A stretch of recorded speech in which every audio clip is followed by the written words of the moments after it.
বিসমিল্লাহির রহমানির রহিম। আসসালামু আলাইকুম। কেমন আছেন বন্ধুরা? আলহামদুলিল্লাহ, আপনাদের দোয়া আমি ভালো আছি। আজ আমি একটা নাস্তার রেসিপি নিয়ে এসেছি। ডিম, চালের গুঁড়া আর চিনি দিয়ে তৈরি হয় এই নাস্তাটা। এটা আমাদের দেশীয় একটা পিঠা, কেউ বলে আন্তাসা পিঠা, এক এক জায়গায় এক এক নামের হয়। এটা শুধু ডিম দিয়ে তৈরি করা হয়। আমি এখানে 2টা ডিম ভেঙে নিয়েছি আর পরিমাণ মতো চিনিগুলা ব্লেন্ডার করে নিয়েছি। যে যেমন মিষ্টি খায়, এক একজনের রুচি এক এক রকম, সেরকম করে মিষ্টি দিবেন। একটু হাত দিয়ে ভালো করে চিনি ডিম ভালো করে মিশিয়ে নিয়ে এরপরে আমি চাউলের গুঁড়ি দিয়ে দিয়েছি। এখন দিব 1 চিমটি পরিমাণ বেকিং সোডা। চাউলের গুঁড়িগুলো আমি অল্প অল্প করে দিয়ে প্রথমে মাখাবো। একেবারে তো বোঝা যাবে না কতটুকু লাগবে, যেহেতু এটা একটু আটার খামির মতোই করতে হবে। আমরা রুটি বানাই যেমন যে ধরনের নরম হয় সেরকম করে করতে হবে। তাই আমি অল্প অল্প করে গুঁড়ি দিয়ে চাউলের গুঁড়া দিব।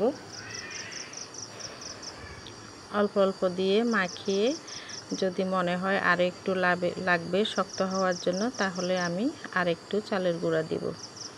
এখন আরও একটু চালের গুঁড়া দিয়ে মেখে দেখেন এখন সম্পূর্ণ দলা হয়ে গিয়েছে, হাতে এখন বাজতেছে না। তাই আমি ঢেকে কিছুক্ষণের জন্য রেখে দিয়েছিলাম। কিছুক্ষণ পর নিয়েছি, যেহেতু চালের গুঁড়া একটু শুকনা হয়, একটু মাখিয়ে রাখলে ভিজাটা চাউলের দানাগুলো ফুলবে বা খামিটাও একটু শক্ত হয়। আপনারা চাইলে যদি প্রয়োজন হয় সাথে সাথেও তৈরি করে খেয়ে ফেলা যায়, কোনো অসুবিধা হয় না। এখন আমি রুটি করে নিব। রুটিগুলো একটু মোটা হবে।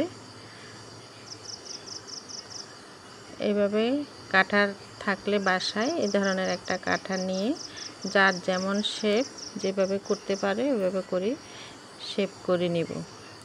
চাইলে বিভিন্ন ডিজাইনে করতে পারেন, ফুলও কেটে নিতে পারেন, যার যেমন ইচ্ছা। আর এরকম কাটার না থাকলে অনেক টাইমে টিন থাকে, আমার আম্মারা টিন রাখতো বা বাঁশের থেকে একটা ডলু বলে, ওগুলো উঠিয়ে নিত, এগুলো দিয়ে কেটে করে ফেলতো।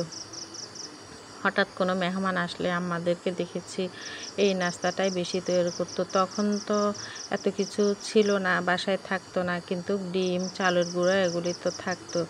কোনো মেহমানকে খালি যেতে হতো না। এই নাস্তাটা প্রতিনিয়ত তৈরি করে ঝটপট করে তৈরি করে মেহমানদারি করে ফেলতো। বিকেলবেলা নাস্তার জন্য একটু তৈরি করে রাখলে যখন হঠাৎ করে কোনো মেহমান আসলে দেওয়া যায়, বাচ্চারাও খায়, খুব ভালো হয়, খেতেও অনেক ভালো লাগে। সম্পূর্ণ ডিমের উপরে তৈরি হয় এই নাস্তাটা, তাই খেতেও অনেক ভালো লাগে। দেখেন আপনি যেমন শেপ যে ধরনের ইচ্ছে হয় ওইভাবেই কেটে নিতে পারবেন। ডিজাইন করাটা তো সম্পূর্ণ নিজের উপরে। আমি খুব বেশি ডিজাইন করতেছি না, আমি জাস্ট আপনাদেরকে দেখানোর জন্য একটা দুইটা এভাবে করে বাকিগুলা কেটে নিয়ে ফেলবো।